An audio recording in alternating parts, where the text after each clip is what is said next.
ሰላም ዶክተር የወር አበባዬ ቡናማ አይነት ቀለም አለው። ሰላም ዶክተር የወር አበባዬ በጣም እየጠቆረ የተቆራረጠ ነው የሚወጣው። ሰላም ዶክተር የወር አበባዬ ሮዝ መልክ ያለውና በየወሩ ሲመጣ ደግሞ በጣም የሚያስጨንቅ ህመም አለው። እንዲሁ ደግሞ እየተቆራረጠ የበዛ እየጓጎለ ነው የሚወጣው የሚል እንግዲህ በርካታ ከወር አበባ ጋር በተገናኘ በርካታ እህቶች እንደዚህ አይነትና መሰል ጥያቄዎችን ይጠይቃሉ። እንግዲህ እነዚህን ጥያቄዎች የተወሰኑ ሰዎች ኮሜንት ያርጓቸው እንጂ ወይም ደግሞ ይጠይቋቸው እንጂ ወደ ማህበረሰቡ ሲገባ ግን የበርካታ እህቶች ጥያቄ ሊሆን ስለሚችልና በተደጋጋሚ በኮሜንትም እንዲሁም ደግሞ በስልክ እንደዚህ ከወር አበባ ጋር በተገናኘ ተደጋጋሚ ጊዜ ጥያቄ የሚቀርብልኝ በመሆኑ በርግጥ በዚህ ጉዳይ ላይ እዚህ በፊት ያወራው ቢሆንም አሁንም ግን በዚህ ጉዳይ ላይ ሰፋ ያለ ግልጽና አጭር የሆነ ማብራሪያ ወደ እናንተ ማቅረብ አስፈላጊ ሆኖ ስላገኘሁት ወደ እናንተ አጠቃላይ የወር አበባ ቀለማችሁ ስለ ጤናችሁ ምን ይነግራችኋል፣ የወር አበባ መጥቆር፣ የወር አበባ ቡናማ መሆን እንዲሁም ደግሞ እየተቆራረጠ የቆሸሸ የሚመስል በየወሩ የሚመጣ የወር አበባ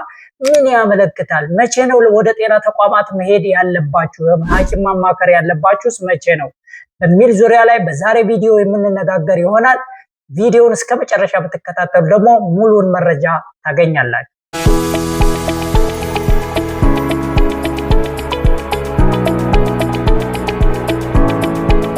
እንግዲህ ውድ ተመልካቾቼ የወር አበባ ለሴት ልጅ የተሰጠ ጤናማ የሆነ ሂደት ነው።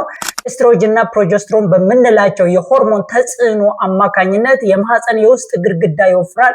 ምናልባት ጽንስ ከተፈጠረ ጽንሱን ለመቀበል ራሱን በማመቻቸት እንግዲህ የማህፀን የውስጥ ግድግዳ የሚዳብርበት ሁኔታ ይኖራል። ነገር ግን ምንም አይነት ጽንስ ካልተፈጠረ ወሩን ጠብቆ ይህ የውስጠኛው የማህፀን ግድግዳ ከማህፀን ግድግዳ ጋር አብሮ በወር አበባ መልክ የሚወገድ ይሆናል። ስለዚህ የወር አበባ እንግዲህ ለሴት ልጅ የጤናማ ምልክትም ነው። ልክ እንደ ልብ ምት፣ እንደ ግፊት የወር አበባ ዑደት ጤንነትንም ሊያመላክት የሚችልበት ሁኔታ ይኖራል። ታዲያ ውድ ተመልካቾቼ ይሄ የወር አበባ በየወሩ በሚመጣበት ወቅት አንዳንድ ሴቶች ላይ በጣም እየተቆራረጠ እየጓጎለ የሚወጣበት፣ ሌሎች ደግሞ የሚጠቁርበት ሁኔታ ቡናማ ከለር፣ ሮዝ መልክ የተለያዩ ቀለሞች ይዞ እንግዲህ የሚወጣበት ሁኔታ ይኖራል። ይህም ደግሞ አንዳንድ እህቶች ምናልባት ይሄ ነገር ጤናዬን ችግር ውስጥ ይከተኛል እንዴ፣ እንደዚህ ጠቁሮ መውጣቱ ጥሩ አይሆነው እንዴ የሚል ጥያቄ በብዙ እህቶች ዘንድ የሚነሳ በመሆኑ ይሄ ጥያቄ እንግዲህ ጥያቄ ለሆነባችሁ በዛሬ ቪዲዮ እያንዳንዱ የወር አበባ ማለትም ከቀይ እስከ ጠቆረ የወር አበባ ድረስ ስለጤናችሁ ምን ይነግራችኋል የሚለውን በዛሬ ቪዲዮ የምንመለከት ይሆናል። አብራችሁኝ ትቆያላችሁ። የመጀመሪያው እንግዲህ ፈካ ያለ ወይም ቀይ የወር አበባ ነው። እንግዲህ በጣም የቀላ ወይም ብራይት ከለር የምንለው የወር አበባ ብዙ ጊዜ ምን ያመለክታል? የወር አበባ በጣም ወዲያውኑ እየፈሰሰ እንዳለ ከማህፀን በቀጥታ እየወጣ እንዳለ የሚያመለክት ነው። እንግዲህ ይሄ በጣም ጤናማ የሆነ ብዙ ጊዜ በብዙ እህቶች የሚያጋጥም ነው። አጠቃላይ የወር አበባ ቀለሙ የሚወሰነው በሶስት መሰረታዊ ነገሮች ነው። አንደኛ ከማህፀን ፈሳሽ ጋር ያለውን ግንኙነት ወይም ውህደት ሊሆን ይችላል። ሁለተኛ ደግሞ ከኦክሲጅን ጋር ያለው ግንኙነት ወይም ኦክሲጅን ጋር በሚያደርገው ውህደት ሊሆን ይችላል። እንዲሁም ደግሞ የወር አበባው መጠኑም ሊሆን ይችላል። ስለዚህ የአንድ ሴት የወር አበባ በጣም የቀላ ከሆነ ፍሰቱ በጣም የተፋጠነ ወዲያውኑ ቀጥታ ከማህፀን እየወጣ እንዳለ ማህፀን ውስጥ ብዙ ቆይታ እንደሌለው ከኦክሲጅን ጋር እንዳልተገናኘ የሚያመለክት ይሆናል። ስለዚህ ቀይ ወይም ደግሞ ፈካ ያለ የወር አበባ በጣም የተለመደና በብዙ እህቶች የሚያጋጥም ስለሆነ ይሄ በጣም ጤናማ የምንለው የወር አበባ ቀለም ነው ማለት ነው። ሁለተኛው ደግሞ ቡናማ አይነት የወር አበባ ነው። ይህም ቢሆን ብዙ እህቶች የሚያስጨንቃቸው ነገር አይደለም። ብዙ ጊዜ ቡናማ የሆነ የወር አበባ የመጀመሪያ ቀን ላይ ወይም የወር አበባ ስትጨርሱ መጨረሻ ላይ ሊታይ የሚችልበት ሁኔታ አለ። በማህፀን የተወሰነ ቆይታ ካለው ቆየት ያለ ከሆነ ትንሽ የወር አበባ ቀለሙ ወደ ቡናማ ሊያደላ የሚችልበት ይኖራል። ያም በተወሰነ ደረጃ ኦክሲጅን ጋር የሚገናኝበት ነገር ስለሚኖር ነው። እንዲሁም ወደ መጨረሻ ሲል ልክ ማህፀን ጋር የተወሰነ ቆይቶ ስለሚወጣ በዛ ምክንያት ነው ቡናማ ቀለም የሚኖሩ። ስለዚህ ይሄ ሊያሳስባችሁ አይገባም። እንደዚህ አይነት ቀለም በጣም የተለመደና ጤናማ መሆኑን እንድትገነዘቡት ነው። በሶስተኛ ደረጃ የጠቆረ የሚመስል እንደውም አንዳንድ እህቶች ሲገልጹት በጣም የቆሸሸ ይመስላል። በእርግጥ የወር አበባ የቆሸሸ አይባልም። በጣም ተፈጥሯዊ የሆነ ሂደት ነው። ተፈጥሯዊ ነገር ስለሆነ ቆሸሸ ብሎ መግለጽ አይቻልም ማለት ምክንያቱም ጤናማ ነገር ስለሆነ ግን ይመስላቸዋል በጣም። ይህ የሚሆንበት ምክንያት በተለይ ትንሽ የወር አበባ መጠኑ ትንሽ በዛ ካለ እንዲሁም ደግሞ አንዳንድ ጊዜ ካለፈው በመጠኑ የተወሰነ ማህፀን ውስጥ ትንሽ ይቆይና ይቀርና የሚቀጥለው የወር አበባ ጋር በሚወጣበት ወቅት ረዘም ላለ ጊዜ እንግዲህ ከኦክሲጅን ጋር ስለሚገናኝ ቀለሙ ይቀይራል። የመጥቆር ባህሪ አለው። ለምሳሌ ብረት ውጭ ብታደርጉት፣ ምስማር ውጭ ብታደርጉት ከኦክሲጅን ጋር ሲገናኝ ይዝጋል ወይም ረስት ያደርጋል አይደለ? ይጠቁራል ወይ መልኩ ይቀይራል ማለት ነው። ልክ እንደዛ ነው። ስለዚህ እንዲሁ የጠቆረ የወር አበባም ቢሆን ጤናማ ነው። ብዙ ሊያስጨንቃችሁ ሊያሳስባችሁ አይገባም። ይልቁንስ መቼ ነው ወደ ሕክምና ተቋማት መሄድ ያለባችሁ፣ መቼ ነው አሳሳቢ የሚሆነው የሚለውን እዚህ ቪዲዮ መጨረሻ የማቀርብላችሁ ሲሆን፣ አራተኛው ደግሞ ሮዝ መልክ አይነት ነው። እንግዲህ ሮዝ መልክ ይሄ ሮዝ ልክ ሞዴስ ላይ ሮዝ አይነት መልክ ያለው የወር አበባ የምታዩ ከሆነ ይሄ በሁለት መንገድ ሊፈጠር ይችላል። አንዱና ዋነኛ የወር አበባ የማህፀን ፈሳሽ ጋር በሚቀላቀልበት ጊዜ ወደ ሮዝ መልክ አይነት የወር አበባ ቀለም ሊኖረው የሚችልበት ሁኔታ ይኖራል።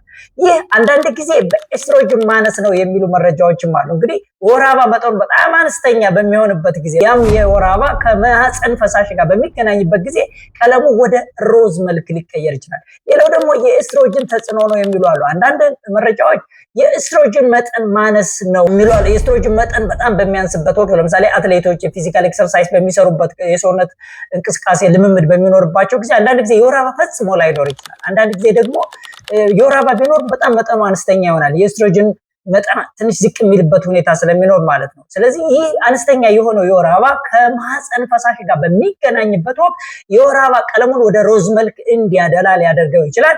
ሌሎች መረጃዎች ደግሞ ፒልስ እንደ ቾይስ የመሳሰሉትን የሚወስዱ ሰዎች በሚኖረው የኤስትሮጅን ተጽዕኖ ምክንያት የወር አበባ ቀለም ወደ ሮዝ መልክ ሊያደላ ይችላል። ስለዚህ ይህም ጤናማ መሆኑን እንድትረዱት። በእርግጥ ይሄ ሮዝ መልክ ያለው የወር አበባ ሁልጊዜ በየወሩ ተመሳሳይ አይነት ሮዝ መልክ ያለው ከሆነ አንዳንድ ጊዜ የወር አበባ ማነስ ሊሆን ስለሚችል፣ አንዳንድ ጊዜ ከእርግዝናም ጋር ሊገናኝ ይችላል። የማርገዝ ችግር ሊያመጣ ይችላል። ምክንያቱም በጣም አነስተኛ በሆነ ቁጥር የኤስትሮጅን ሆርሞን መቀነስም ሊያሳይ ስለሚችል ምናልባት ሊያሳስብ ይችላል። ግን በአብዛኛው አሳሳቢ እንዳልሆነ ነው ይሄም ቢሆን መረጃዎች የሚያሳዩት ማለት ነው። ስለዚህ የሚያሳስባችሁ የወር አበባ ቀለም ምንድነው የምናይ ይሆናል። በአምስተኛ ደረጃ የምናየው ደግሞ ብርቱካናማ ወይም ኦሬንጅ ከለር የምንለው ነው። ይህም በአብዛኛው የወር አበባ ከማህፀን ፈሳሽ ጋር በሚያደርገው ውህደት ምክንያት ነው ቀለሙ እንደዚህ የሚቀየረው የሚል መረጃዎች ናቸው ያሉ። ነገር ግን እንደዚህ ኦሬንጅ ከለር ወይ ብርቱካናማ የሆነ የወር አበባ ቀለም ሽታ ያለው ከሆነ፣ የማህፀን ማሳከክ ያለው ከሆነ፣ ስትሸኑ ማቃጠል ካለው ይሄ በእርግጥ ሊያሳስብ ይችላል። ይሄ ከማህፀን ኢንፌክሽን ጋር ሊገናኝ የሚችልበት ሁኔታ ይኖራል። የወር አበባ ከመጣ በኋላ ሽታ ያለው ነገር ካለ ይሄ ሊያሳስብ ይችላል። ይሄ ወደ ሕክምና ተቋማት እንድትሄዱ ሊያደርጋችሁ ይችላል። በስድስተኛ ደረጃ የምናየው ደግሞ ግራጫ አይነት፣ በአብዛኛው ግራጫ አይነት የወር አበባ ቀለም ካለ ወይ ማህፀን ፈሳሽ ካለ ይሄ የማህፀን ኢንፌክሽን ነው። ባክቴሪያል ቫጂኖሲስ የምንለው ማህፀን ኢንፌክሽን ነው። ስለዚህ ሽታ ካለው በተለይ የማሳከክ ነገር ካለው እህቶቼ እንደዚህ አይነት ችግር ካለ ይህ ወደ ሕክምና ተቋማት ሄዳችሁ መታከም የሚኖርባችሁ ይሆናል። ሴክሹዋል ትራንስሚትድ ኢንፌክሽን ወይም ደግሞ በግንኙነት ተላላፊ የሆኑ አንዳንድ ችግሮች ሊኖሩ ይችላሉ። አለበዛም ደግሞ ባክቴሪያል ቫጂኖሲስ የምንለው አሁን እንደነገርኳችሁ የማህፀን የባክቴሪያ ኢንፌክሽን ሊሆን የሚችልበት ሁኔታ ይኖራል። አጠቃላይ የወር አበባ መጠኑ ስንመለከት ቢያንስ እስከ 20 ሚሊ ሊትር ያህል ማለት ነው። ሲበዛ ደግሞ 80 ሚሊ ሊትር። ነገር ግን ከዚህ በበለጠ ከ80 ሚሊ ሊትር በላይ ወይም ከ5 ሞዴስ በላይ በቀን የሚያስቀይራችሁ ከሆነ ወይም ደግሞ ከ20 ሚሊ ሊትር በታች ከሆነ በጣም አነስተኛ ከሆነም ሁለቱም ጤናማ አመላካች ላይሆን ይችላል። እንግዲህ ውድ ተመልካቾቼ የእናንተ የወር አበባ አሁን ባቀረብኩላችሁ በየትኛው ተገመግሙታላችሁ? እነሆ ወደ ሕክምና ተቋማት እንድትሄዱ የሚያደርግ ነው ወይስ አይደለም? አጠቃላይ ግን በተደጋጋሚ ጊዜ ኮሜንት ላይ በስልክም እንደው የወር አበባ ቀለሜ እንዲሆነ ጠቆረብኝ፣ የቆሸሸ ይመስላል፣ እንዲህ ይመስላል እያላችሁ ለምትጨነቁት እህቶቼ ለእናንተ ይሄ ቪዲዮ ይጠቅማል ብዬ አስባለሁ። ቪዲዮውን ከወደዳችሁት ላይክ አድርጉት። ለወገን ዘመዶች ደግሞ ይጠቅማል ብላችሁ ካሰባችሁ ደግሞ ሼር ታደርጉልኛላችሁ። እንዲሁም ደግሞ ውድ ተመልካቾቼ ሰብስክራይብ በማድረግ ቤተሰብ እንድትሆኑ በቀጣይ በሌላ ቪዲዮ እስክንገናኝ ድረስ ሰላማችሁ ጤናችሁ ያላችሁበት ከእናንተ ጋር